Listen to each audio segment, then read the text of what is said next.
ബിസ്മില്ലാഹിർ റഹ്മാനിർ റഹീം.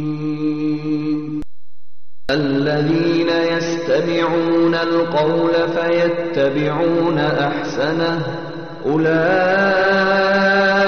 الذين هداهم الله وأولئك هم أولو الألباب. അതായത് വാക്ക് ശ്രദ്ധിച്ചു കേൾക്കുകയും അതിൽ ഏറ്റവും നല്ലത് പിൻപറ്റുകയും ചെയ്യുന്നവർക്ക് അക്കൂട്ടർക്കാകുന്നു അല്ലാഹു മാർഗദർശനം നൽകിയിട്ടുള്ളത്. അവർ തന്നെയാകുന്നു ബുദ്ധിമാന്മാർ.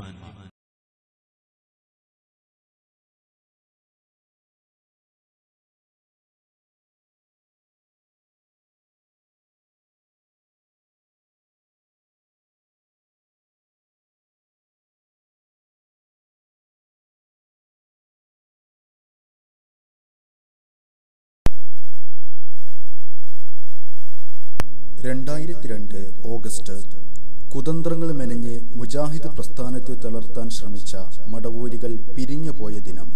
ഒറ്റയും തെറ്റിയുമായി മുമ്പ് പലരും പുറത്തു പോയിട്ടുണ്ട്. അവരിൽ പണ്ഡിതരും പ്രഗത്ഭരുമുണ്ടായിരുന്നു. പിരിഞ്ഞു പോയ മടവൂരികൾ സ്വതന്ത്ര സംഘടനയുണ്ടാക്കി അവരുടെ പ്രവർത്തനങ്ങൾ ഊർജിതമാക്കി. മുജാഹിദുകൾക്കെതിരെ ആരോപണങ്ങൾ മെനയുകയും കുപ്രചാരണങ്ങൾ നടത്തുകയുമായിരുന്നു അവരുടെ പ്രധാന ദീനീ പ്രവർത്തനം. ആദർശ പോരാട്ടങ്ങളിലും നിയമയുദ്ധങ്ങളിലും അവർക്ക് തികഞ്ഞ പരാജയമായിരുന്നു.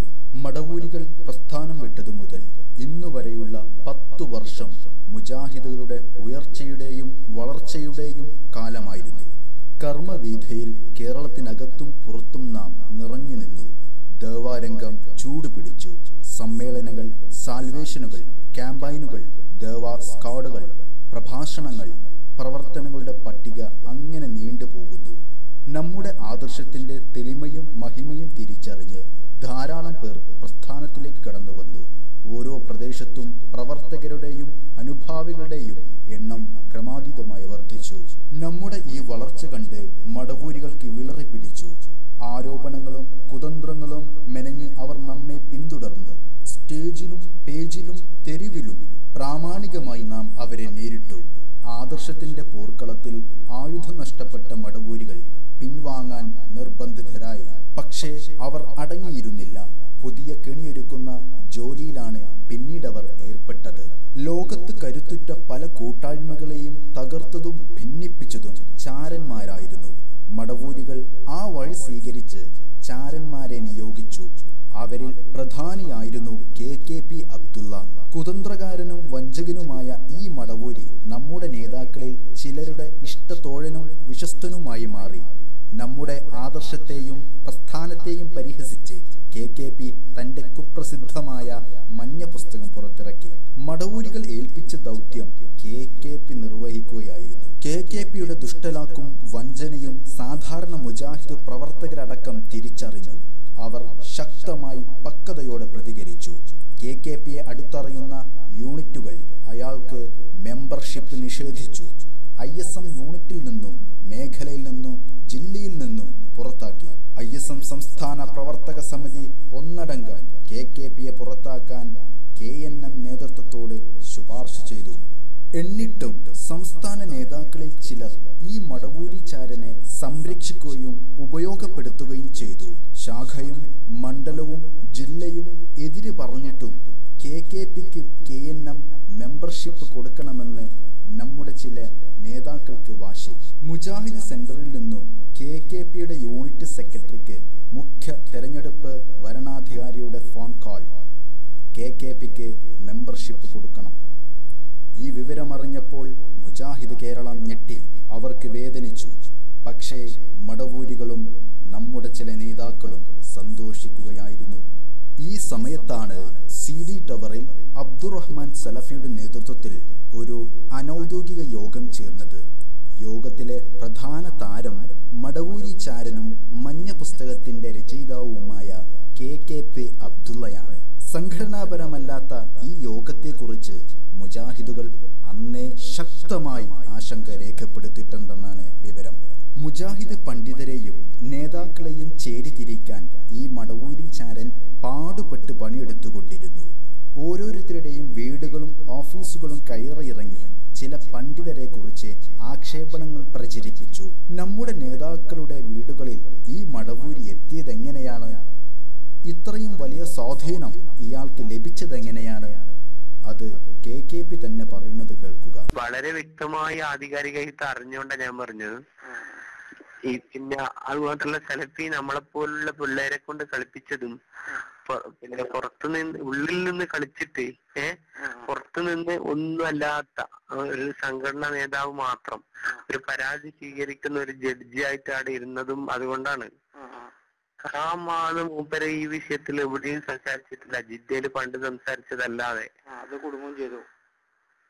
അത് മാത്രം അതന്നെ ഒരു അത്രത്തോളം കളിച്ചു. പിന്നെ ഈ ശക്കരിയാനെ പുറത്താക്കാൻ നോക്കിയപ്പോ ഉണ്ടായിരുന്ന കോലാഹല അദ്ദേഹത്തിന് ഒരു പഠനമാണ്. പക്ഷെ ഇയാള് വിചാരിച്ച് ഈ വിഷയത്തിൽ ഇനി കിട്ടിയെന്നാ വിചാരിച്ചേ. പക്ഷെ ഈ സ്പൈസിയും അധികാരമൊക്കെ ഉള്ള ടീമെല്ലാം ഇതിന് ഇടപെട്ടപ്പോ പൊളിഞ്ഞ് സെലഫിനെക്കാട്ടും വളർന്നു ജനങ്ങളുടെ ഇടയിൽ. സെലഫിനെ അറിയില്ല. ഈ പുതിയ തലമുറ എന്ന് പറഞ്ഞാൽ സെലഫി എന്ന് പറഞ്ഞാൽ അങ്ങനെ ഒരാളുണ്ട്. അത് ആരായിരുന്നു ചോദിക്കും. അല്ല അങ്ങനെ അല്ല, സെലഫി അബ്ദുറഹ്മാൻ സെലഫി എന്നുള്ള പേര് പറഞ്ഞാല് അങ്ങനെ ഉണ്ട് ഒരാള്. അയാൾ സെക്രട്ടറി ആണെന്ന് എന്തോ പോസ്റ്ററുടെ കേട്ടിട്ടുണ്ടല്ലാതെ മൂപ്പര് പണ്ഡിതനാണെന്നോ മൂപ്പര് ഇത്രമാത്രം ഈ സെക്രട്ടറിനെക്കാട്ടും വലിയ അറിവുള്ള ആളോ കഴിവുള്ള ആളോ സംഘടനാ കഴിവുള്ള ആളോ എന്നൊന്നും ഒരു 90% യുവാക്കൾക്ക് അറിയില്ല. അപ്പൊ ഈ വിഷയത്തിൽ ഞങ്ങളോട് അന്ന് തന്നെ പറഞ്ഞിട്ടുണ്ടായില്ലേ, ഇത് നേതാക്കന്മാരെ ഒരിക്കലും നമ്പരുത്, ഓര് നമ്മളെ കളിപ്പിച്ചിട്ടേ. അല്ല, ഈ സെലഫി ഇപ്പം കളിപ്പിച്ചതല്ല. അല്ല അല്ലേ? അല്ല അത് അയാൾക്ക് എന്തെന്ന് പറഞ്ഞാ ഈ ആയുധം നഷ്ടപ്പെട്ടവന്റെ കീഴടങ്ങൽ എന്ന് പറയല്ലേ, എന്നതുപോലെ പൊരുതിയിട്ട് അവസാനം അയാൾ അത്രത്തോളം നമുക്ക് വേണ്ടിയിട്ട് ചെയ്തു തന്നിട്ടുണ്ട്. അതുകൊണ്ട് നമുക്ക് പറയാൻ കഴിയില്ല, നമുക്ക് അനുഭവം ഉണ്ട്. എന്നുവെച്ചാല് മൂപ്പരെ എന്നെ കൊണ്ട് ഓരോരുത്തരെയും വിളിപ്പിച്ചിട്ട് ഞാനിങ്ങനെ പോകുമ്പോ ഓരോരുത്തരും MM മദനിന്റെ വീട്ടിലെത്തിയപ്പോ പറയുന്ന MM മദനി വിളിച്ചിട്ട് ആ പുറത്ത് ഗേറ്റിലുണ്ട് KKP നിൽക്കുന്നത്, നിങ്ങളെ കാണാൻ വന്നതാണ്. എന്നിട്ട് ഞാൻ നേരിട്ട് ചെന്ന് KKP ആണെന്ന് പറഞ്ഞ് ഏത് KKP എന്ത് KKP എന്തിനാ വന്നതെന്നൊക്കെ പറഞ്ഞ് ചൂടാവുകയും ചിലപ്പോ നമ്മൾ പറഞ്ഞൊന്നും കേൾക്കില്ല വരും. അങ്ങനെ നമ്മളെ വിളിക്കുകയും അവിടെ മറ്റേ ഇതിന്റെ ലൈബ്രറിയിൽ ഇരുത്തുകയും ചെയ്ത് പുളിക്കല്ല്. എന്നിട്ട് അവിടുന്ന് നമ്മൾ കാണിച്ചു കൊടുക്കുന്ന CD അരമണിക്കൂറിലധികം നമ്മളുടെ ലാപ്ടോപ്പിൽ വെച്ച് കാണുകയും ഞങ്ങൾ പറയുന്നത് മുഴുവനും കേൾക്കുകയും എഴുതി വെക്കുകയും ചെയ്തു. ഇത് ചിലക്ക് MM മദനി ഞങ്ങൾ പറഞ്ഞത് കേൾക്കാൻ ഇയാള് സന്നദ്ധനായത് പടച്ചോനെ പേടിച്ചിട്ടൊന്നല്ല, സലഫി പറഞ്ഞപ്പം സ്വീകരിച്ചതാ. അങ്ങനെ തന്നെ AP-ന്റെ അടുത്ത് പോയപ്പോ ബസ്സിൽ AP-ന്റെ അടുത്ത് സംസാരിക്കാൻ കഴിഞ്ഞത് ഇയാൾ ഇടപെട്ടിട്ടാണ്. AP-ന്റെ അടുത്ത് പോയപ്പോ ഓരോ സ്ഥലത്തുനിന്നും നമ്മൾ എത്തുന്ന എവിടെത്തി ഇങ്ങനത്തെ വിളിക്കും, അവിടെ എത്തി എന്നാ നിങ്ങൾ പോയിക്കോളൂ, വേറെ ആരും ഇല്ല അവിടെ എന്ന് വരെ ഫോണിൽ നിരന്തരം വിളിച്ചിട്ട് 10-40 പണ്ഡിതന്മാരുമായി ബന്ധപ്പെടുത്തിയതൊക്കെ, അതായത് എല്ലാ പ്രവർത്തി ഞാൻ നിങ്ങളോട് ആരോടും എല്ലാം പറയാൻ കഴിയുന്ന വെച്ച് പറയാറില്ല. ഈ വിഷയത്തില് വളരെ ഇൻവോൾവ് ആയിരുന്നു, നമ്മളെക്കാളും താല്പര്യം ഉണ്ടായിരുന്നു, നമ്മളെക്കാളും ശ്രമിച്ചിരുന്നു. ഇങ്ങനെ അണ്ടർഗ്രൗണ്ട് വർക്ക്. ശരി. അല്ല, ഞാൻ വിചാരിച്ചെന്തോ നിങ്ങൾക്ക് നേരിട്ട് ബന്ധമില്ല നിങ്ങൾ പറഞ്ഞല്ലോ സെലഫിനോട്. അങ്ങനെ നിങ്ങൾ നേരിട്ട് ബന്ധപ്പെടലില്ല, ഫോണിലൊക്കെ മടിയാണെന്നൊക്കെ പറഞ്ഞു. അത് മൂപ്പരുടെ ഒരു ഇതാണ് നേരിട്ട് പറയാന്നുള്ളത്. മൂപ്പർക്ക് ആരെയും അത്ര വിശ്വാസമില്ല നിലക്കാണ്. പിന്നെ അല്ല മൂപ്പര് അത് പറയുന്നുണ്ട്, ഫോണിൽ പറയണ്ടേയില്ല, ഫോൺ ചോർത്താൻ വരെ ചെയ്യാലോ. അല്ല മൂപ്പര് നിങ്ങളോടോ ഇങ്ങനെ വിളിച്ചിരുന്നതോ ഒപ്പല്ല ആളുകളോടോ? എങ്ങനെ നിങ്ങളാ വിളിച്ചിരുന്നത് അതോ ഒപ്പല്ല ആളുകളോ നിങ്ങളെ കാണാൻ പോകുമ്പോ? ഇല്ല, മൂപ്പര് ഇങ്ങോട്ട് വിളിക്കലാണ്. നമ്മളെ ഇവിടുത്തെ ബന്ധപ്പെട്ട പിന്നെ പയ്യന്നൂർ ടീമും ഞങ്ങളെല്ലാം പോകുമ്പോ ഞങ്ങൾ എവിടെത്തി എന്നൊക്കെ ചോദിക്കും, അങ്ങോട്ടും ഇങ്ങോട്ടൊക്കെ നടക്കും. പക്ഷെ നേതാക്കളെല്ലാം വിളിച്ച് ഒരിക്കലും അവരതിന് സമയം കണ്ടെത്തലൊക്കെ മൂപ്പരുടെ ഇതായിരുന്നു. അല്ലാതെ നമ്മൾ പോയ ഈ 10-50-60 പണ്ഡിതന്മാരെ മുഴുവനായിട്ട് കാണാൻ കഴിയുമോ? എന്നെ പോലും എന്തോ ഒഴിവാക്കാത്തൊരു വിഷയം ഇതാണ്. പരസ്യമായിട്ട് ഞങ്ങള് KJUവിന്റെ സംയുക്തമായിട്ടുള്ള കൗൺസിലിൽ വെച്ചിട്ട് ഈ CD വിതരണം ചെയ്തില്ലേ, ചെയ്തെടുത്തോ? TP എതിർത്ത പോലെ ഒന്ന് സംസാരിച്ചു അല്ലെ? അല്ല, ഈ TP എഴുതി എടുത്തതാ. ഇത് ഇറക്കിയ ആളെയും അതുപോലെ തന്നെ ഇത് പറയപ്പെട്ട ആളുകൾക്കെതിരെയും എന്ത് വേണം, നടപടി വേണമെന്നാ പറഞ്ഞത്.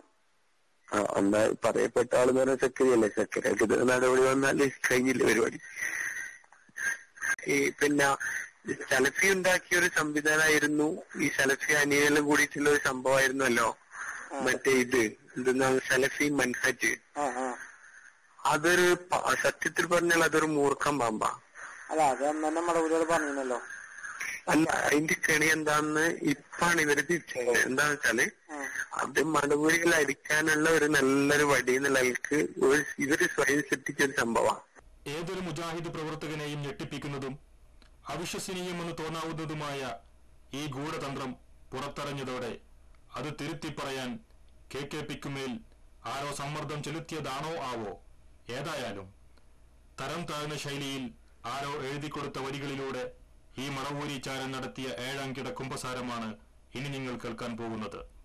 സാലിം എന്ന വ്യക്തിയോട് KKP അബ്ദുള്ള എന്ന ഞാൻ മൊബൈൽ ഫോണിൽ യാതൊരു തത്വദീക്ഷയുമില്ലാതെ കുറെ കാര്യങ്ങൾ സംസാരിച്ചിരുന്നു.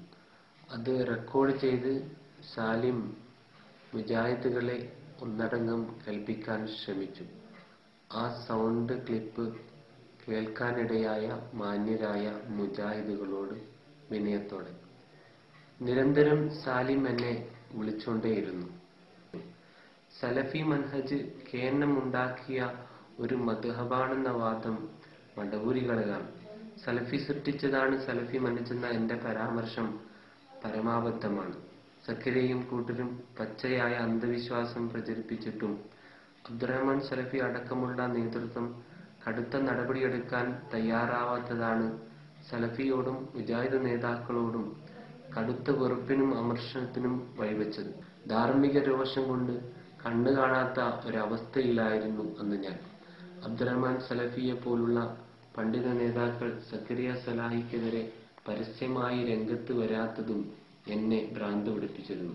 ഒരു വേള സലാഹിയേക്കാൾ ഞാൻ സലഫിയെ വെറുത്തുകൊണ്ടാണ് ഇങ്ങനെ കുറെ ജൽപ്പനങ്ങൾ നടത്തിയിരുന്നത്. മുജാഹിദ് സെന്ററിൽ സലഫി ഗ്രൂപ്പ് യോഗം വിളിച്ചു എന്നും സലഫി എന്നെ പോലെയുള്ള കുട്ടികളെ കൊണ്ട് ഗ്രൂപ്പ് കളിപ്പിച്ചു എന്നും തുടങ്ങുന്ന മുഴുവൻ വർത്തമാനങ്ങളും അദ്ദേഹത്തെക്കുറിച്ച് പറഞ്ഞിട്ടുള്ള എല്ലാ ആരോപണങ്ങളും വാസ്തവവിരുദ്ധമാണെന്ന് അള്ളാഹുവിന്റെ മുന്നിൽ ഞാൻ സത്യം ചെയ്തുകൊണ്ട് ഉറപ്പിച്ചു പറയുകയാണ്.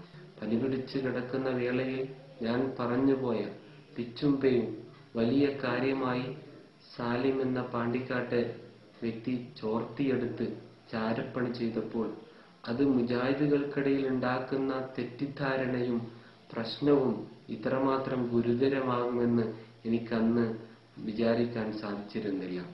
മാത്രം തീർക്കാനാവാത്ത പ്രശ്നങ്ങളാണ് ആ ക്ലിപ്പ് ഉണ്ടാക്കിയതെന്ന് ആവർത്തിച്ച് ക്ലിപ്പുകൾ കേട്ടുകൊണ്ടേയിരിക്കുമ്പോൾ മനസ്സിലാവും. മടവൂരി ചാരന്റെ ഈ കുമ്പസാരം മുജാഹിദുകൾ തൊണ്ട തൊടാതെ വിഴുങ്ങണമെന്നാണ് ഇപ്പോൾ ചിലർ പറയുന്നത്. മടവൂരി ചാരന് വേണ്ട ഒത്താശകൾ ചെയ്തു കൊടുത്തതും അയാളെ സംരക്ഷിച്ചതും ആരാണെന്ന് മനസ്സിലാക്കാൻ മുജാഹിദുകൾക്ക് ഇനിയും കൂടുതൽ തെളിവുകളൊന്നും ആവശ്യമുണ്ടാകില്ല. ഒടുവിൽ KKPയെ തള്ളിപ്പറയാൻ നേതൃത്വം നിർബന്ധിതരായി. പക്ഷേ ഖേദകരമെന്ന് പറയട്ടെ, സമയം ഏറെ വൈകിയിരുന്നു. അപ്പോഴേക്കും KKP അർബുദം പ്രസ്ഥാനത്തിന്റെ വലിയൊരു ഭാഗം കാർന്നു തിന്നിരുന്നു. ഈ മടവൂരി ചാരൻ ദൗത്യം പൂർത്തിയാക്കി അയാളുടെ പാളയത്തിലേക്ക് തിരിച്ചുപോയി. ഇപ്പോൾ അയാളെ നാം കാണുന്നത് മടവൂരികളുടെ സ്റ്റേജിലും പേജിലുമാണ്.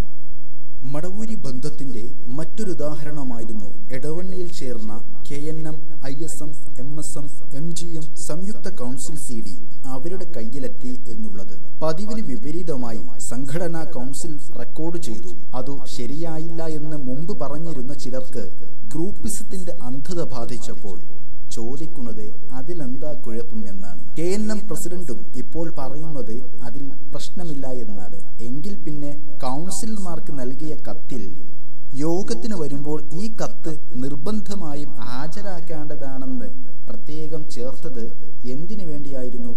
എല്ലാത്തിനെയും ന്യായീകരിക്കൽ ഇക്കൂട്ടരുടെ ഒരു പതിവായിരിക്കുന്നു. ഏതായാലും CD പുറത്ത് വിട്ടതാരാണെന്ന് ഇവരുടെ ന്യായീകരണത്തിൽ നിന്ന് വ്യക്തമാണ്. CD പുറത്ത് വിട്ട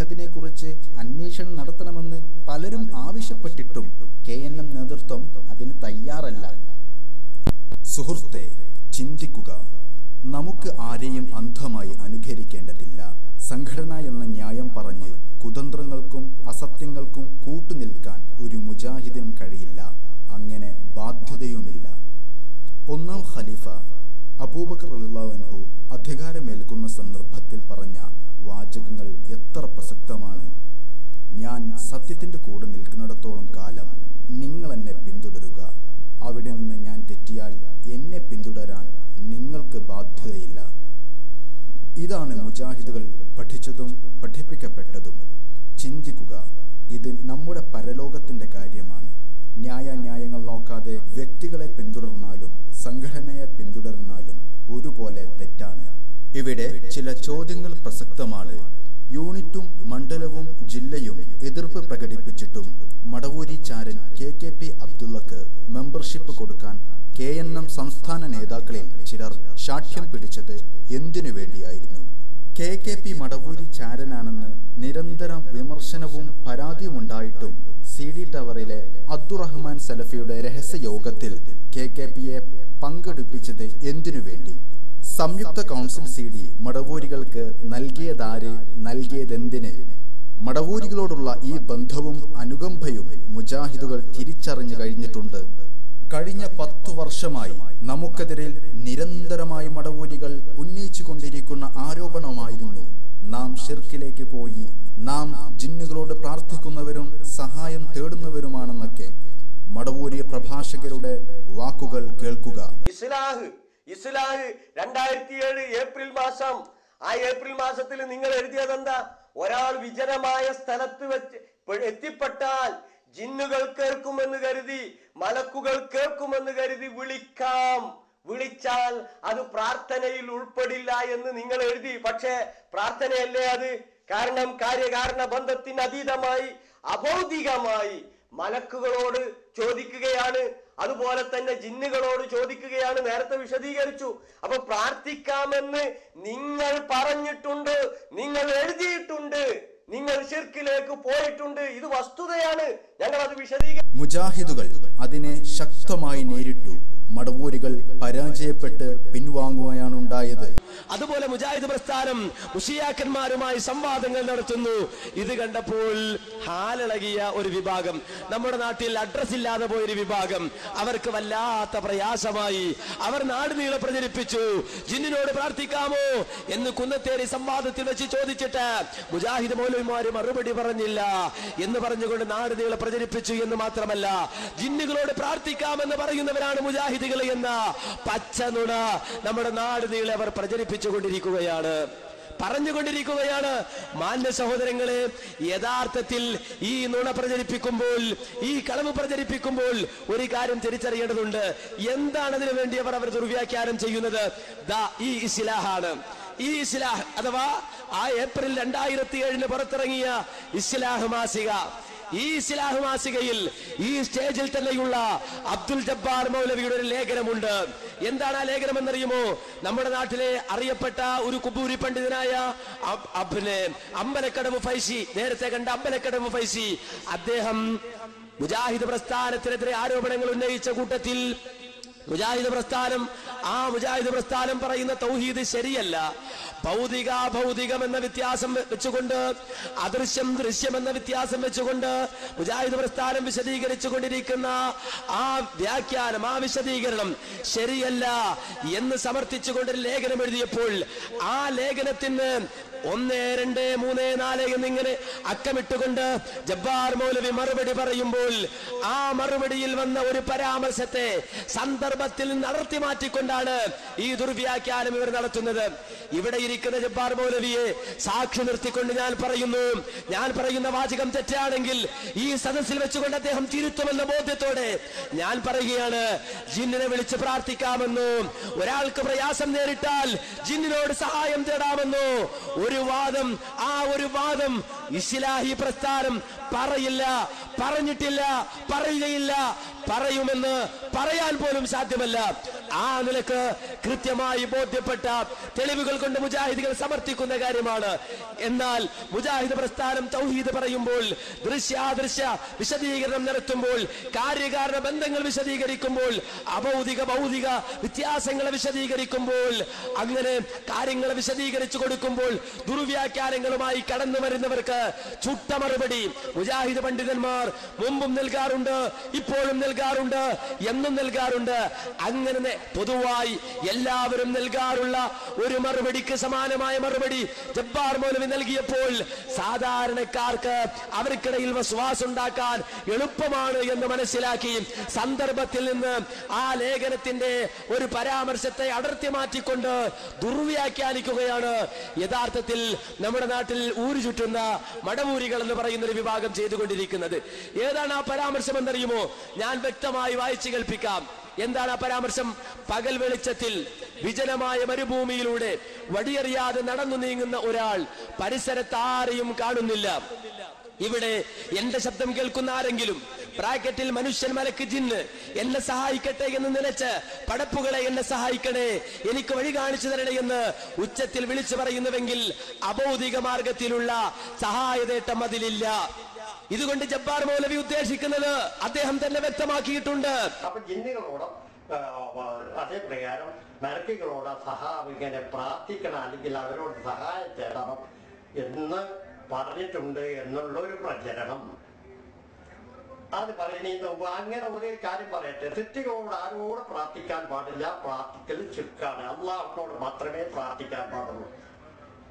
എന്നാൽ ജിന്നുകളോടോ മലക്കുകളോടോ സഹായം തേടാമെന്നോ ഈ ആരോപിക്കപ്പെടുന്ന ഇങ്ങനെ പറയുന്ന പ്രസിദ്ധീകരണങ്ങളിൽ എവിടെയും അങ്ങനെ ഈ ആ ആരോപിക്കപ്പെടുന്ന 2007 ഏപ്രിൽ മാസത്തില് ഇസ്രായേൽ അങ്ങനെ എഴുതിയിട്ടുണ്ടെന്നാണ് പ്രചരിപ്പിക്കപ്പെടുന്നത്. അങ്ങനെ ഇസ്രായേൽ അങ്ങനെ വേണം തേടണം എന്നത് പറഞ്ഞിട്ടില്ല. പിന്നെ എന്ത് പറഞ്ഞിട്ടുണ്ട്? എപ്പോഴാണ് പ്രാർത്ഥന ആവുക, പ്രാർത്ഥന ആവാതിരിക്കുക എന്നുള്ള വിശദീകരണം നൽകിയിട്ടുണ്ട്. ഒരു ചെറിയ വിശദീകരണത്തിലൂടെ കാര്യം മനസ്സിലാക്കുക. ഇവിടെ എങ്ങനെ തേടാമെന്നോ അല്ലെങ്കിൽ ജിന്നെ സഹായിക്കണേ എന്ന് പറയാമെന്നോ മലക്കെ രക്ഷിക്കണേ എന്ന് വിളിച്ചു പറയാമെന്നോ ഒന്നും ആ പരാമർശത്തിലില്ല. നേരെ മറിച്ച് ഭൗതിക അഭൗതിക വ്യത്യാസം എന്ത് എന്ന് വിശദീകരിച്ചു കൊടുക്കുവാൻ വേണ്ടി നടത്തിയ ഒരു പരാമർശത്തെ സന്ദർഭത്തിൽ നടത്തി മാറ്റി ജിന്നുകളോട് സഹായം തേടാം, പ്രാർത്ഥിക്കാം എന്ന് ജബ്ബാർ മൗലവി പറഞ്ഞു എന്ന പച്ചനുണ പറഞ്ഞു പരത്തുകയാണ് യഥാർത്ഥത്തിൽ ഇവർ ചെയ്തുകൊണ്ടിരിക്കുന്നത്. എന്താണ് തങ്ങൾക്ക് പറയാനൊരു വാദം എന്നന്വേഷിച്ച് നടന്ന ഈ മടവൂരികൾ ജബ്ബാർ മൗലവിയുടെ വാചകത്തെ സന്ദർഭത്തിൽ നടത്തി മാറ്റി ദുർവ്യാഖ്യാനിച്ചുകൊണ്ട് അതേ ജിന്നുകളോട് പ്രാർത്ഥിക്കാമെന്ന് ജബ്ബാർ മൗലവി പറഞ്ഞിരിക്കുന്നു, ജിന്നുകളോട് സഹായം തേടാമെന്ന് ജബ്ബാർ മൗലവി പറഞ്ഞിരിക്കുന്നു, അതിന് ജബ്ബാർ മൗലവി അനുവാദം കൊടുത്തിരിക്കുന്നു എന്ന പച്ചക്കള്ളം ഈ നാട് നീളെ പ്രചരിപ്പിക്കുകയാണ്. ജബ്ബാർ മൗലവിയുള്ള ഈ സദസ്സിൽ ജബ്ബാർ മൗലവി സാക്ഷി നിർത്തിക്കൊണ്ട് ആ വാദത്തിന് മറുപടി പറയുന്നു. ഒരിക്കലും അങ്ങനെ ഒരു വാദം മുജാഹിദ് പ്രസ്ഥാനം അവതരിപ്പിച്ചിട്ടില്ല, അവതരിപ്പിക്കുകയുമില്ല. കൃത്യമായി കാര്യങ്ങൾ പറഞ്ഞു കൊടുക്കും. അതിനെ ദുർവ്യാഖ്യാനിക്കുന്നവർ ദുരുദ്ദേശത്തോടെ ഈ പ്രസ്ഥാനത്തെ നോക്കിക്കാണുന്നവർ മാത്രമാണ് എന്ന തിരിച്ചറിവ് നമുക്ക് ഓരോരുത്തർക്കും ഉണ്ടാകണമെന്നാണ് ഈ സന്ദർഭത്തിൽ ചുരുക്കി സൂചിപ്പിക്കാറുള്ളത്.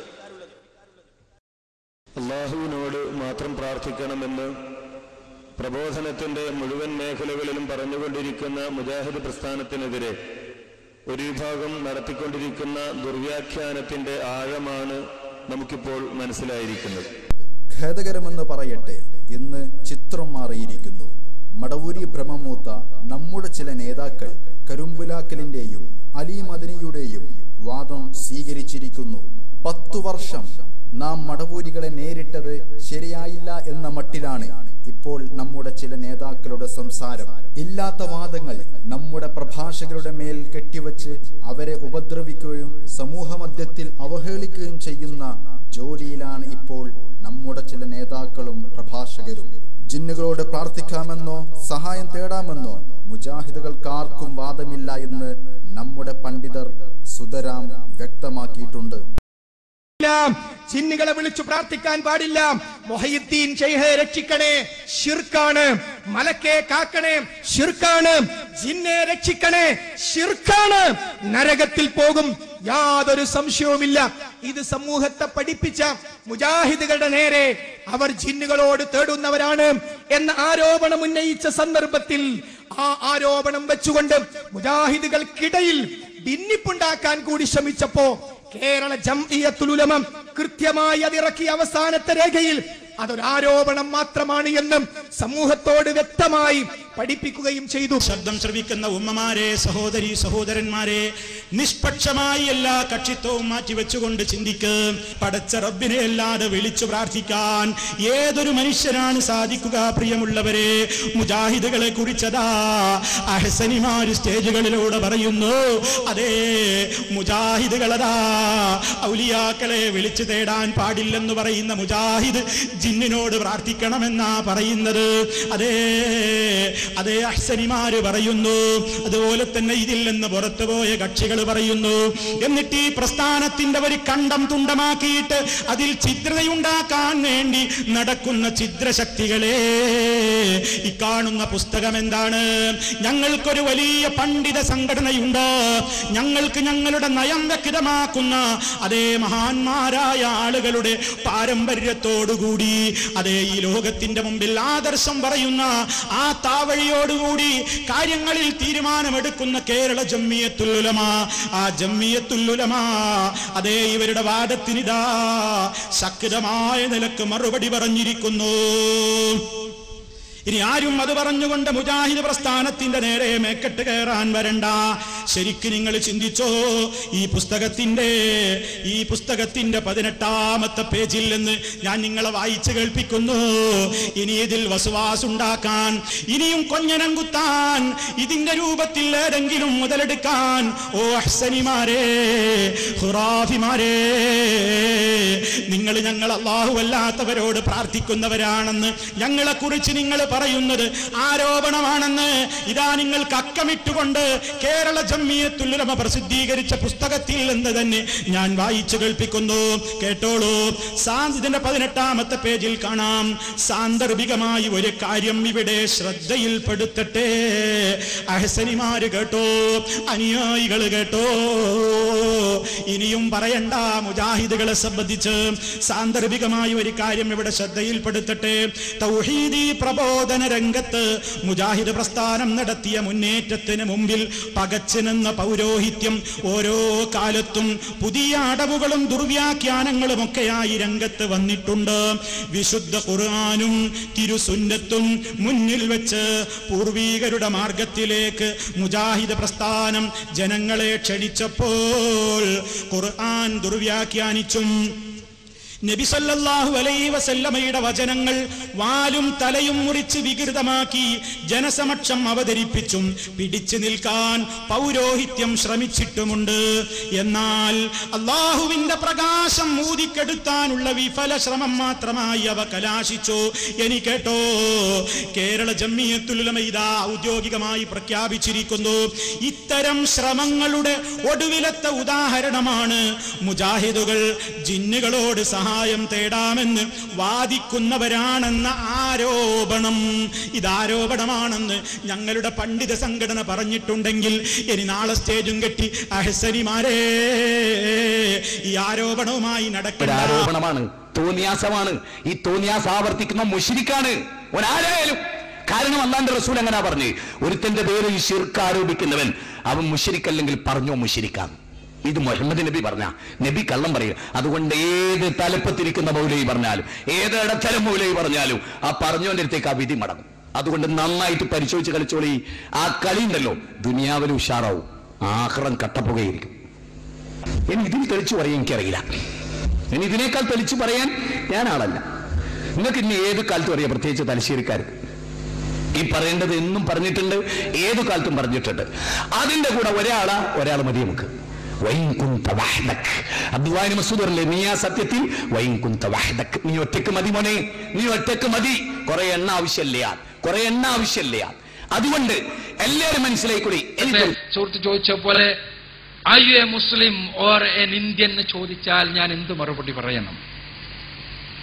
ആ മറുപടി പറയണമെന്ന് ചോദിക്കുമ്പോ ആ സാഹചര്യം, അവസ്ഥ, ഇതൊന്നും ഒരു മുസ്ലിമിനെ നോക്കേണ്ട പ്രശ്നമല്ല. എന്താ കാര്യം? റസൂലുള്ളാഹി സ്വല്ലല്ലാഹു അലൈഹി വസല്ലം മുമ്പേ അത് പറഞ്ഞു തന്നിട്ടുണ്ട്. എന്തായിരിക്കണം മുസ്ലിമിന്റെ വ്യക്തിത്വം ഏത് സന്ദർഭത്തിലുമെന്ന്. ഇതേപോലെ തന്നെ രാഷ്ട്രീയ നിലപാടുകളാണെങ്കിലും സാമൂഹ്യമായ ഇടപെടലുകളാണെങ്കിലും എല്ലാം നമ്മൾ എങ്ങനെയാകണം? ഖുർആനും സുന്നത്തും സലഫുകളുടെ മാർഗവും പിൻപറ്റുക എന്നാണ് നമ്മൾ പറഞ്ഞത്. അതല്ലാതെ നദവത്തുൽ മുജാഹിദീൻ പറയുന്നത് സ്വീകരിക്കുക എന്നോ ജമാഅത്തെ ഇസ്ലാമി പറഞ്ഞത് സ്വീകരിക്കാതിരിക്കുക എന്നോ അല്ല.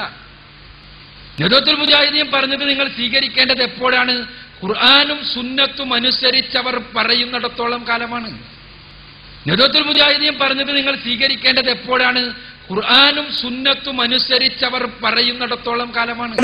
സക്കരിയ സലാഹി വേറെയാണ് എന്നും പറഞ്ഞ് സക്കരിയ സലാഹി ജിന്നിനോട് പ്രാർത്ഥിക്കാമെന്ന് പറയുന്നയാളാണെന്ന് പച്ചക്കള്ളം സക്കരിയ സലാഹിയുടെ പേരിൽ പറഞ്ഞ്, അതുപോലെ തന്നെ ഒട്ടേറെ കളവുകൾ പണ്ഡിതന്മാരുടെ പേരിൽ പറഞ്ഞ് തമ്മിൽ തല്ലിച്ച് രണ്ടാക്കാൻ നോക്കുന്ന കുബുദ്ധികളെ, മുജാഹിദ് പ്രസ്ഥാനം ഒരിക്കലും നിങ്ങൾ വിചാരിക്കുന്ന ആ വഴിയിലേക്ക് നീങ്ങില്ല. പക്ഷേ മടവൂരിസം തലയ്ക്ക് പിടിച്ചവർ സമ്മതിക്കില്ല. അവർ പിന്മാറാൻ ഒരുക്കവുമല്ല. അവരുടെ ലക്ഷ്യം വേറെയാണല്ലോ. അവർ പറയുന്നത് കേൾക്കും. നിലയിലേക്ക് വിശ്വാസത്തിൽ വളരെ തെറ്റായ രീതിയിലേക്കൊക്കെ പോവാണ്. വലിയ അത്ഭുതം തോന്നും. നമ്മുടെ ഈ പുനർവാദപ്രവാദത്തിലൊക്കെ നമ്മുടെ എടവണ്ണ അലിയമോലി അവറുകൾ മൊഹീദ്ദീൻ ഷേഖെ രക്ഷിക്കണേ, ബദരീങ്ങളെ കാക്കണേ എന്നിപ്രകാരം അള്ളാഹുവിനോടല്ലാതെ പ്രാർത്ഥിക്കുന്നതിന് വല്ല ദൃഷ്ടാന്തങ്ങളുമുണ്ടോ, ആയത്തുണ്ടോ എന്ന് ചോദിച്ച ചോദ്യം 1950കളിലാണ്. 60 വർഷം കഴിഞ്ഞു. ഇപ്പം അങ്ങനത്തെ ഒരു ചോദ്യം നമുക്ക് ചോദിക്കണമെങ്കിൽ എതിർകക്ഷികൾ ജിന്നിനോട് സഹായം തേടിയാൽ ശിർക്കാകുമെന്ന് നിങ്ങൾക്ക് അഭിപ്രായമുണ്ടോ എന്നാണ് മറുചോദ്യം. ആ നിലയിലേക്ക് നമ്മളെ ഇവർ തെറ്റിദ്ധരിക്കുകയോ നമ്മളറിയാതെ നമ്മുടെ സഹോദരങ്ങളിൽ നിന്ന് വല്ല വാചകങ്ങളും വരികയോ ചെയ്തിട്ടുണ്ടോ എന്ന് ബലമായി സംശയിക്കാവുന്ന സ്വഭാവത്തിലാണ്. മണിക്കൂറുകളാണ് ഈ ഒരു പോയിന്റിൽ ചർച്ച നടക്കുന്നത്. സുന്നികൾ ഒരിക്കലും വിടുന്നില്ല. ജിന്നിനോട് സഹായം തേടിയ ശിർക്കാണെന്ന് നിങ്ങൾക്ക് അഭിപ്രായമുണ്ടോ? ബദരീങ്ങളോട് സഹായം തേടിയ ശിർക്കാണെന്ന് ഞങ്ങൾക്ക് അഭിപ്രായമില്ല. നിങ്ങൾക്ക് മറ്റൊരു അഭിപ്രായം ഉണ്ടോ എന്നാണ് ചോദിക്കുന്നത്. താടിയാകുന്ന സുന്നത്തിനെ ഫർളാക്കി. താടി വെക്കൽ നിർബന്ധമാണ് എന്ന് മാത്രമല്ല, അതിമേൽ ബ്ലേഡോ കത്തിയോ തൊടാൻ പാടില്ല ഒരു സുന്നത്തുമേലേ. പിന്നെ പറയാണ് താടി വെക്കാത്ത മുസ്ലിം അല്ലാന്ന്. തീവ്രതയിലേക്ക് പോവുക. പിന്നെ താടി വെക്കാത്തവനെ കണ്ടാൽ ഇങ്ങനെ നോക്കുക. ഒരു ഫറളായ സംഗതി ഒഴിവാക്കിയ ഒരു മനുഷ്യനോട് പെരുമാറുന്നത് പോലെ പെരുമാറുക. ഇത് രണ്ടും ശൈത്താനിൽ നിന്നുണ്ടാകുന്നതാണ്. ഒന്നാമത്തവൻ അതിനെ വളരെ ലാഘവത്തോട് കൂടിയിട്ട് അതൊന്നും ചെയ്യേണ്ട ആവശ്യമില്ല, മുഖത്തിന് അഴകാണെങ്കിൽ വെച്ചാൽ ഇല്ലെങ്കിൽ വെക്കേണ്ട ആവശ്യമില്ല എന്നല്ല അള്ളാന്റെ റസൂല് പറഞ്ഞത്. താടി സുന്നത്താന്നാ. സുന്നത്തുമേൽ നിന്നാ മതി. അവിടെ നിന്നില്ല. തഖ്വ അങ്ങോട്ട് മൂത്തിട്ട് എന്തായി? അതിനെ ഫർളാക്കി താടി വെക്കൽ. എന്നാ ഫർളാക്കിയ താടി ഏതെങ്കിലും താടി പോരാ, അതങ്ങോട്ട് പോയിക്കോട്ടേന്ന്. അതിമ തൊടാൻ പാടില്ല കത്തിയോണ്ടെന്ന്. അപ്പൊ എന്തായി? ഒരു വളരെ പ്രബലമായ ഒരു ഫർളായി മാറിയത്. പിന്നെങ്ങനെ നോക്കിയിട്ട് താടി വെക്കാത്തവൻ മുസ്ലിം അല്ല എന്നതിലേക്ക് എത്തി. ഇതാണ് ഒലുവുൻ ഫിൽ ഹദ്, അതിർത്തി വിട്ടുകടന്നു പോവുക. തജാവുസുൽ ഹദ്, അതിർത്തി വിട്ടുകടന്നു പോവുക. ഒരു അതിർത്തി. മതം എന്ന് പറഞ്ഞാൽ മിതമാണേ. മതം വളരെ എളുപ്പവുമാണ്. പക്ഷെ ഈ തീവ്രത കാണുമ്പം കുട്ടികൾ ഇതിലേക്ക് വരാൻ മടിക്കുക. അതിപ്പോ ഞാൻ MSMലേക്ക് വന്നാൽ, ISMൽ വന്നാൽ പിന്നെ ഈ കോച്ചിലൊക്കെ ഞാനും നടക്കണ്ടേ? എടങ്ങേറാണത്. എടങ്ങേറായി തോന്നും. മതം എളുപ്പമെന്നാണ് അള്ളാന്റെ റസൂല് പഠിപ്പിച്ചത്. അദ്ദീനു യുസ്റുൻ, മതം വളരെ എളുപ്പമാണ്. കൊണ്ടു നടക്കാനും ചെയ്യാനും ആചരിക്കാനും അനുഷ്ഠിക്കാനും ഒക്കെ ഇത്ര എളുപ്പമുള്ളൊരു സംഗതി വേറല്ല. അതുകൊണ്ട് പറഞ്ഞ് ബേജാറാക്കിയിട്ട് ഇതിക്ക് വന്നാൽ അങ്ങനെ ഒന്നും എന്നോട് കഴിയൂല, അതുകൊണ്ട് കുറച്ചും കൂടി കാലം കഴിയട്ടെ എന്ന അവസ്ഥയിലേക്ക് മനം മടുപ്പിച്ച് പിന്നോട്ട് വലിക്കുക. തുണി നെരിയാണിക്ക് താഴെ പോകരുത് എന്നാണ് അള്ളാന്റെ റസൂല് പഠിപ്പിച്ച്. നെരിയാണിക്ക് താഴെ പോകരുത് എന്ന്. അവിടെ നിന്നാ മതി. ഒരു നേരത്തെ കൂടെ ഏച്ചിൽ ഇങ്ങനെ പോവുക. ഓൻ ഇവിടെ ആയിരിക്കും, തുണി അവിടെ ആയിരിക്കും. മുസ്ലിങ്ങളെ കൊടുത്തു തന്നെ. അപ്പൊ അവനെന്താക്കി? ഉള്ളതിനാണ്ട് ഒഴിവാക്കി അക്കോലത്തിൽ പ്രേരിപ്പിച്ചു. മറ്റോനോ നിര്യാണ്ട മേപ്പറുണ്ട് കയറ്റിയിട്ട് 3/4 എന്താ പറയല് ആ നിലക്ക് അവിടെയാണ് മുറിച്ച് നല്ല നല്ല എഞ്ചിനീയറിംഗിന് പഠിക്കുന്ന കുട്ടികൾ, MBBS പഠിക്കുന്ന കുട്ടികൾ ഈ ഉലുവ് തലയിൽ കയറിയിട്ട് ഓരോരുത്തരും പറഞ്ഞ് പേടിപ്പിക്കുക. നിങ്ങളെ കത്തിരി കണ്ടെടുത്തിട്ട് നെരിയാണിന്റെ അവിടെ നിർത്തിയാൽ പോരെ, അതിന്റെ മേലെ കയറ്റിയിട്ട് മുറിക്കുക. അപകടമാണ്. ഇങ്ങനെ ഉലുവുണ്ടാക്കിയിട്ടാണ് മതത്തിൽ ജിഹാദ് എന്ന് പറഞ്ഞാൽ അതാണ്. ആശയങ്ങൾ മുജാഹിദിന്റെ ശത്രുക്കൾക്കും വളരെ വ്യക്തമായി അറിയാം. അള്ളാഹുവിനെ മാത്രമേ ആരാധിക്കൂ, അള്ളാഹുവിനോട് മാത്രം സഹായം തേടൂ എന്ന് പരസ്യമായി പ്രഖ്യാപിച്ചുകൊണ്ട് ഖുർആന്റെ പ്രഖ്യാപനം അത് സമൂഹത്തിൽ വെച്ച് അതിനുവേണ്ടി പ്രവർത്തിക്കുന്ന നാം അള്ളാഹു അല്ലാത്തവരെ വിളിച്ച് പ്രാർത്ഥിക്കാൻ പറ്റൂലേ എന്നൊരു വാദം നമ്മിലേക്ക് കടന്നു വന്നോ എഴുതുമില്ല. നിങ്ങൾ ആലോചിച്ച് നോക്കും. നേരെ മറിച്ച് നമ്മുടെ പ്രസ്ഥാനത്തിൽ ഒരു ചർച്ച വരുന്നു, അള്ളാഹു അല്ലാത്തവരെ വിളിച്ച് പ്രാർത്ഥിക്കാൻ പാടുണ്ടോ പാടില്ലേ? അവസാനിപ്പിക്കണം നമ്മളിവിടെ. കോക്കസ് നേതാവ് അബ്ദുറഹ്മാൻ സലഫിയുടെ സംസ്കാര സമ്പന്നമായ സംസാരം കൂടി ശ്രദ്ധിക്കുക. മരുഭൂമി ചെന്നുപെട്ട ഒരു ജിന്നിനോട് ചോദിക്കാനുള്ള ഒരു കള്ള ഹദീസും പിടിച്ച് കള്ളത്തരം പറഞ്ഞ് മുവഹിദുകളെ ശിർക്കിലേക്ക് കൊണ്ടുപോവുകയാണോ? ഇതാണോ ഹദീസ് പണ്ഡിതന്മാരുടെ പണി? ഏത് ഹദീസാണോ നീ ഓതിയത്? ആരാണോ നിനക്ക് ഹദീസ് പഠിപ്പിച്ചു തന്നത്? മരുഭൂമിയിൽ പോയ ജിന്നിനോട് ചോദിക്കണമെന്ന് എവനാണോ നിന്നെ പഠിപ്പിച്ചത്? ആരാ നിനക്ക് ഹദീസ് പഠിപ്പിച്ചത്? ആ മുഹദ്ദിസിനെ കൊണ്ടുവാ ഇങ്ങോട്ട്. ധൈര്യമുണ്ടെങ്കിൽ കൊണ്ടുവാ ഇങ്ങോട്ട്, ഹദീസ് പഠിപ്പിച്ചു തരാം. ചിന്തിക്കുക യാഥാർത്ഥ്യം എന്താണെന്ന്. മുജാഹിദുകൾക്കാർക്കെങ്കിലും ഇവർ പറഞ്ഞതുപോലെ അഭിപ്രായമുണ്ടോ? ഉണ്ടെങ്കിൽ അതൊന്ന് സത്യസന്ധമായി തെളിയിച്ചുകൂടെ? വിശദീകരണ പ്രഭാഷണങ്ങളുമായി കറങ്ങി നടക്കുന്ന അവരോട് ഇവർ പറഞ്ഞതിന് തെളിവ് ആവശ്യപ്പെട്ടിട്ട് നാളിതുവരെ ഹാജരാക്കിയിട്ടില്ല. സന്ദർഭത്തിൽ നിന്ന് അടർത്തിയെടുത്ത ഒരു പുഴ ക്ലിപ്പല്ലാതെ ഒന്നും പറയാനില്ല. അതിന്റെ യാഥാർത്ഥ്യം എന്താണെന്ന് തുടർന്ന് വിശദീകരിക്കുന്നുണ്ട്. തങ്ങളുടെ വാദം സമർത്ഥിക്കാൻ പ്രമാണങ്ങളുടെയും യാഥാർത്ഥ്യങ്ങളുടെയും പിൻബലമില്ലാത്തതിനാൽ ഇങ്ങനെ കട്ടുമുറിച്ച ക്ലിപ്പുകളെയാണ് ഇത്തരക്കാർ അവലംബിക്കുന്നത്. എത്ര ലജ്ജാകരം! ഒരു ഉദാഹരണം നോക്കൂ. മടവൂരി പ്രഭാഷകൻ അലി മദനിക്ക് മുമ്പ് അനസ് മുസ്ലിയാർ കൊടുത്ത മറുപടി കാണുക. എന്താ സംഭവം? അവരുടെ മൗലവി എഴുതിയെന്ന കണ്ണട വെച്ച് പ്രായം ചെന്ന ഒരു മൗലവിയെ കാണിച്ചു തന്നില്ലേ? കൊണ്ടോട്ടിക്കടുത്ത അബ്ദുൽ ജബ്ബാർ മൗലവിയാണ്. അദ്ദേഹം കൂടി പത്രാധിപ സമിതിയായിട്ടുള്ള ഇസ്ലാഹിൽ എഴുതി 2007 ഏപ്രിൽ മാസത്തിലെ ഇസ്ലാഹ് 42ാമത്തെ പേജ്. ഇനി ഇതിലെ പത്രാധിപ സമിതി എന്ന് ഞാൻ വായിച്ചാൽ ആൾക്കാർക്ക് മനസ്സിലാക്കാനോ? ആരൊക്കെ ഉള്ളത് അറിയാം നിങ്ങൾ? പത്രാധിപ സമിതി ഹുസൈൻ സലഫി, ഡോക്ടർ KK സക്കരിയ സലാഹി, P അബ്ദുൽ ജബ്ബാർ മൗലവി, MP ഖാദിർ കരുവമ്പൊയ്യൽ, ഷാഫി സലാഹി ചങ്ങലേരി, അബ്ദുൽ ഖാദിർ കൊണ്ടോട്ടി, ഫൈസൽ മുസ്ലിയാർ പുതുപ്പറമ്പ്, അമീർ ഒതുക്കുങ്ങൽ. ഇതിൽ എഴുതിയിട്ടുള്ള ഏതാനും ആളുകൾ വാദപ്രതിവാദത്തിലുണ്ട്. അതിൽപ്പെട്ട ആൾ അബ്ദുൽ ജബ്ബാർ മൗലവി. എന്താ എഴുതിയത്? 42ാമത്തെ പേജ്. സംഭവം എന്താ അറിയോ? കേട്ടോളൂ. പകൽ വെളിച്ചത്തിൽ വിജനമായ മരുഭൂമിയിലൂടെ വഴിയറിയാതെ നടന്നു നീങ്ങുന്ന ഒരാൾ പരിസരത്ത് ആരെയും കാണുന്നില്ല. ഇവിടെ എന്റെ ശബ്ദം കേൾക്കുന്ന ആരെങ്കിലും മനുഷ്യൻ, മലക്ക്, ജിന്ന് എന്നെ സഹായിക്കട്ടെ എന്ന് നിലച്ച് പടപ്പുകളെ എന്നെ സഹായിക്കണേ, എനിക്ക് വഴി കാണിച്ചു തരണേ എന്ന് ഉച്ചത്തിൽ വിളിച്ചു പറയുന്നുവെങ്കിൽ അഭൗതിക മാർഗത്തിലുള്ള സഹായത്തേട്ടം അതിലില്ല. വിജനമായ സ്ഥലത്ത് നമ്മൾ എത്തിപ്പെട്ടു, കുടുങ്ങിപ്പോയി. അപ്പൊ അവിടുന്ന് മലക്കു കേൾക്കും, ജിന്ന് കേൾക്കും എന്ന് കരുതിയിട്ട് പടപ്പുകളെ എന്നെ സഹായിക്കണേ എന്ന് വിളിച്ചാൽ ഒരു കുഴപ്പമില്ല. നമ്മൾ പറഞ്ഞല്ലോ 22 കാരറ്റ് ശിർക്കാണ്. കണ്ടോ? 22 കാരറ്റ് ശിർക്കാണ് എങ്കിൽ ആ 22 കാരറ്റ് ശിർക്ക് എവിടെ പ്രാർത്ഥന തൗഹീദ് ചെറിയ മുണ്ടം അബ്ദുൽ ഹമീദ് മദനി ദാ പുസ്തകം യുവത പ്രസിദ്ധീകരിച്ചത് കഴിഞ്ഞ ഈ അടുത്ത് പ്രസിദ്ധീകരിച്ച ആ 22 കാരറ്റ് ശിർക്ക് ദാ പിടിച്ചോ. എന്താ പറയണത്? എവിടുന്നാ പഠിക്കുന്നത്? എന്താ ഇസ്ലാഹി പ്രസ്ഥാനം നിങ്ങൾക്ക് മനസ്സിലാക്കിയത്? അത് 22 കാരറ്റ് ശിർക്കാണെങ്കിൽ അത് 22 കാരറ്റ് ശിർക്കാണെങ്കിൽ അത് 22 കാരറ്റ് ശിർക്കാണെങ്കിൽ അത് 22 കാരറ്റ് ശിർക്കാണെങ്കിൽ അത് 22 കാരറ്റ് ശിർക്കാണെങ്കിൽ ഒത്തുനോക്കാൻ മലയാളം വായിക്കാൻ അറിയുന്നവരുണ്ടെങ്കിൽ വരൂ വായിച്ചു നോക്കൂ. ഇത് രണ്ടും ഒത്തു വായിച്ചു നോക്കൂ. എന്താ ഇതിനകത്തുള്ളത് നമുക്ക് പറഞ്ഞുതരാം.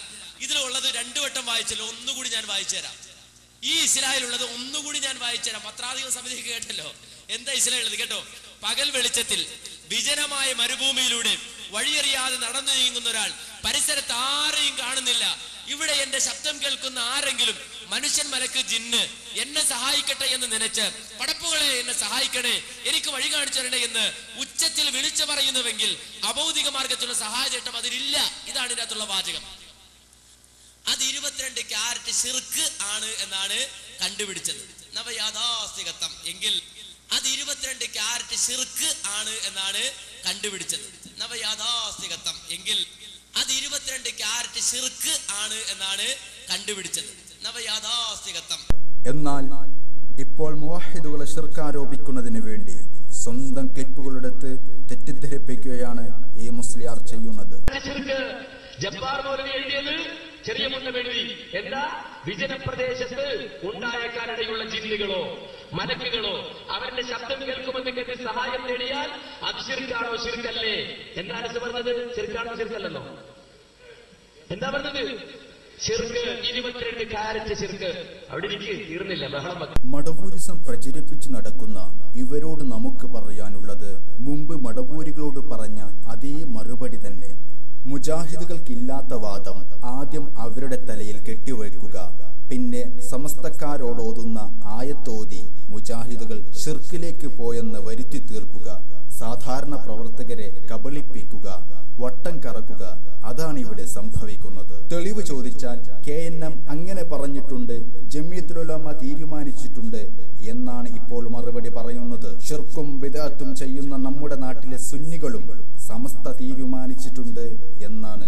ന്യായങ്ങൾ നോക്കാതെ നേതൃത്വം പറയുന്നതെല്ലാം തൊണ്ട തൊടാതെ വിഴുങ്ങണമെന്ന് പറയുന്നത് മുജാഹിദുകളുടെ ശൈലിയല്ലെന്നുറപ്പാണ്.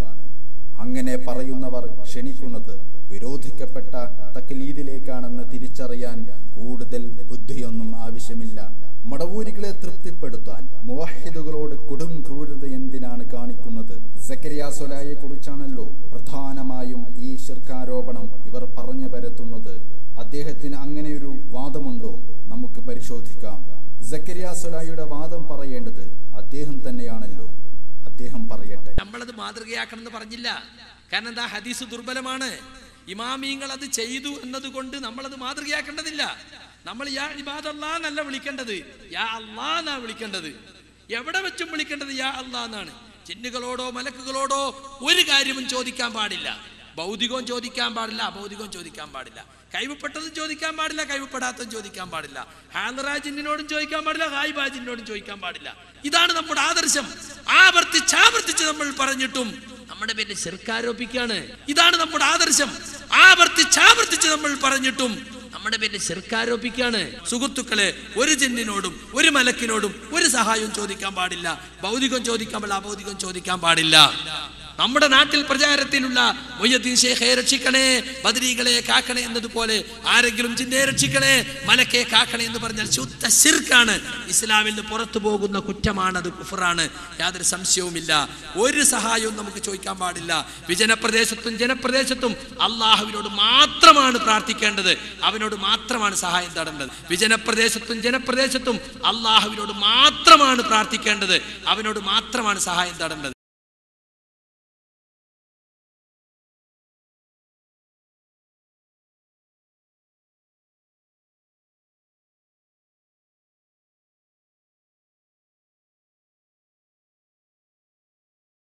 മരുഭൂമി ചെന്നുപെട്ട ഒരു ജിന്നിനോട് ചോദിക്കാനുള്ള ഒരു കള്ള ഹദീസും പിടിച്ച് കള്ളത്തരം പറഞ്ഞ് മുവഹിദുകളെ ശിർക്കിലേക്ക് കൊണ്ടുപോവുകയാണോ?